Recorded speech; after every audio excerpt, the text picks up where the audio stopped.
And with me now is the Auditor General of Canada, Karen Hogan. Ms. Hogan, great to have you here in studio. Thanks for joining me. Thanks for having me. I do want to begin with the F-35 report. 3 years ago, this was being billed as a $19 billion project. Now you're saying the true number as of last year is closer to $28 billion, and there are other costs of up to $5.5 billion to be added on top of this. So can you break down where exactly this disparity is coming from, that we have such a big difference now between what was given to Canadians at the end of 2022 and now?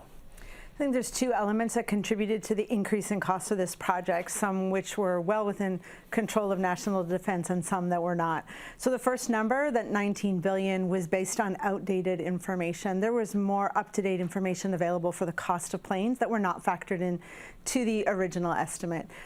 Then add on things like inflation, foreign exchange fluctuations, and just the global demand for weapons and equipment have just increased the costs. So those are the big drivers between the $19 billion and the $27.7 billion.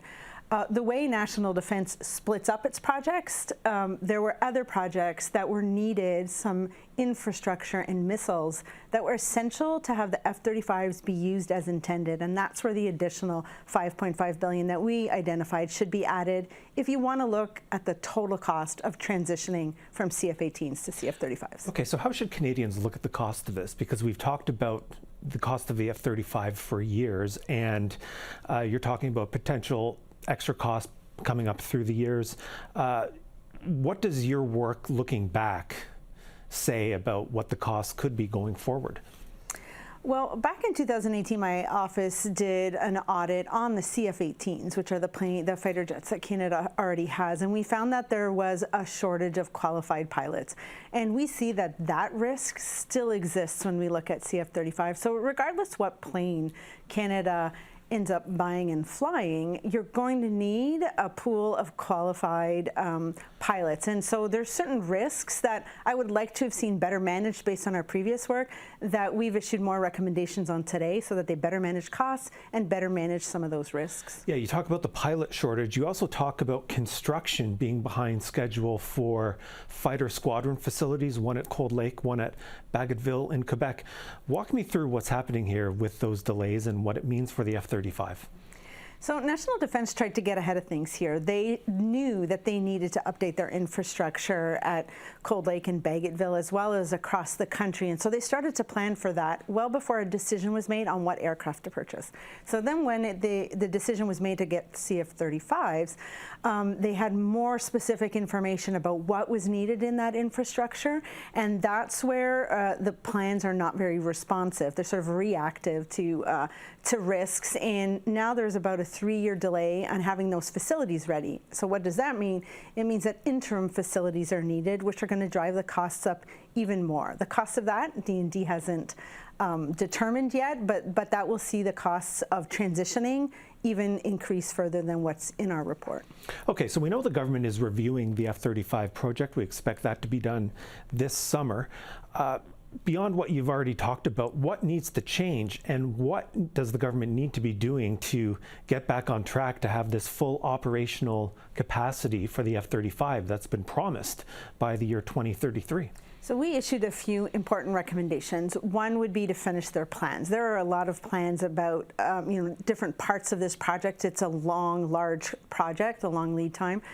So they need to finish those plans, but they do need to do much more regular monitoring of their costs and update those at least annually so that you don't see big fluctuations like we're seeing now. And then really a much more proactive risk management process versus the reactive one. A risk surfaces and then a plan's put in place instead of sort of seeing ahead and putting mitigation measures. So I think those three will help keep the costs and hopefully the time perspective online.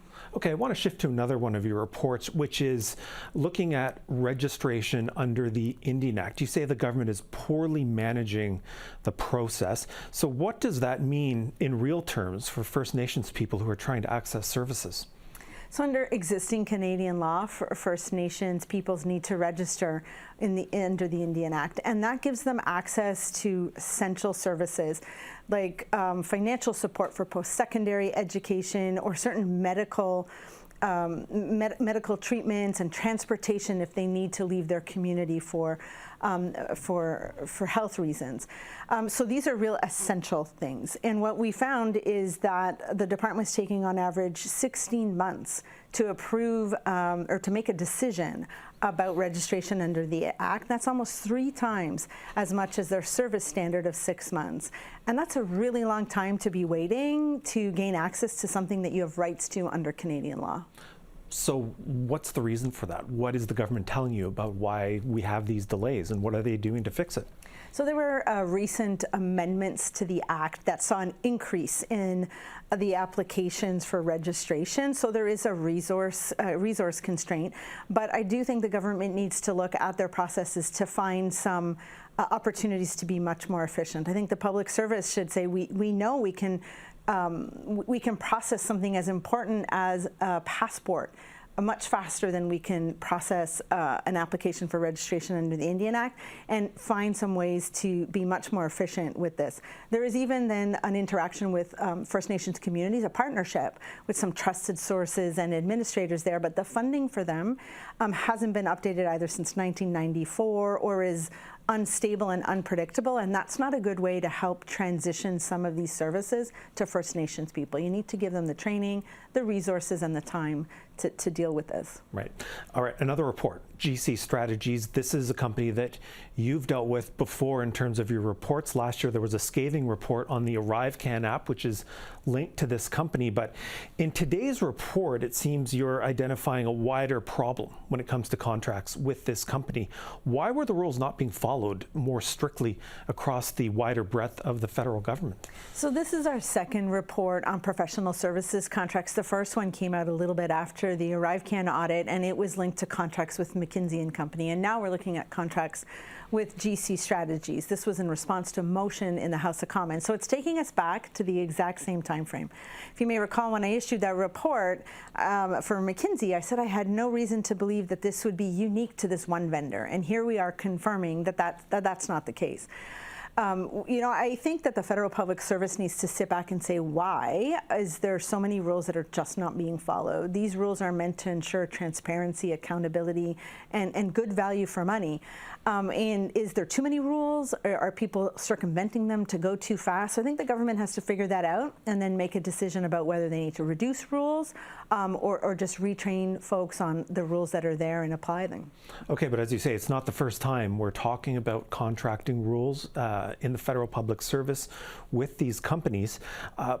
You've talked about some possible solutions. What do you think the sticking point here is, that we haven't seen more action towards making sure that, yes, these rules are being followed, that everything is on the up and up? So as I said, the time frame here is a time frame we've already looked at. So I wasn't surprised that this is just confirming the findings that we had beforehand. There were new changes made following of the work on ArriveCan, and I haven't been able to see whether or not that is actually going to improve the process. What I am concerned about is it's adding another step or another rule, and I really encourage the government to take that step back and figure out, do we have too many rules, and what can we do to make contracting with the federal public service more efficient, and then make sure that the rules are applied. All right, Auditor General Karen Hogan, we have to leave it there, but thanks for your time as always. Thank you.